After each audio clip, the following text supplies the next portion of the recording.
जिस दौर में औरत का बोलना अपराध था, जिस समाज में शूद्र का पढ़ना पाप माना जाता था, उसी अंधेरे में जन्म लेती है एक साधारण सी लड़की जिसका नाम था सावित्री। 1831 महाराष्ट्र का एक छोटा सा गांव, मिट्टी की झोपड़ी, गरीबी और समाज की जकड़न। जब सावित्री पैदा हुई तो घर में खुशी नहीं, डर फैल गया, क्योंकि वह लड़की थी। सावित्री बचपन से ही अलग थी, उसकी आंखों में सवाल थे। एक दिन उसने गांव के एक ब्राह्मण बच्चे को किताब पढ़ते देखा। सावित्री ने मासूमियत से पूछा, ये किताब क्या होती है? और जवाब में उसे मिला थप्पड़।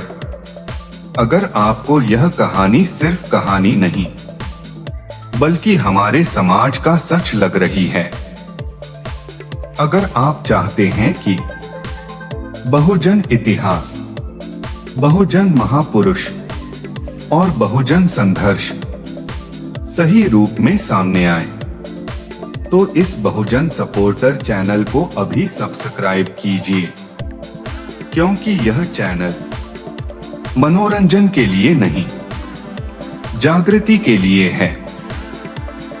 कहा गया, लड़की है तू, शूद्र है तू, तेरे लिए पढ़ना जहर है। लेकिन उस दिन सावित्री रोई नहीं।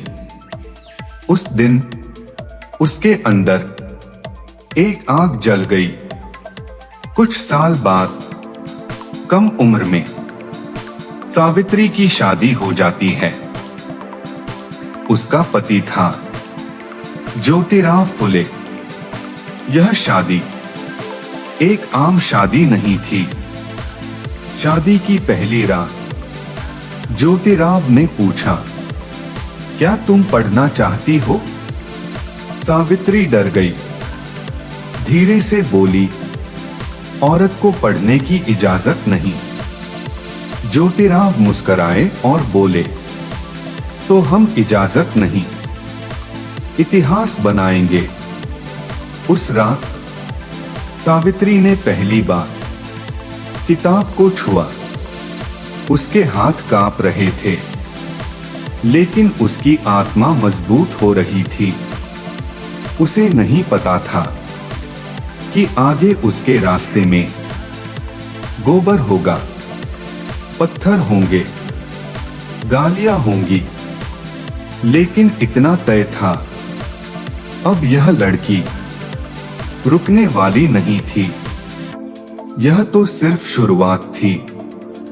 अगले भाग में आप देखेंगे जब सावित्रीबाई भारत की पहली महिला शिक्षिका बनेंगी और पूरा समाज उनके खिलाफ खड़ा हो जाएगा।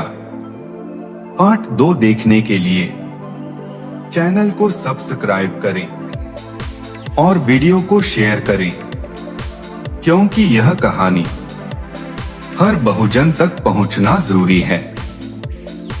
यह सिर्फ शुरुआत थी।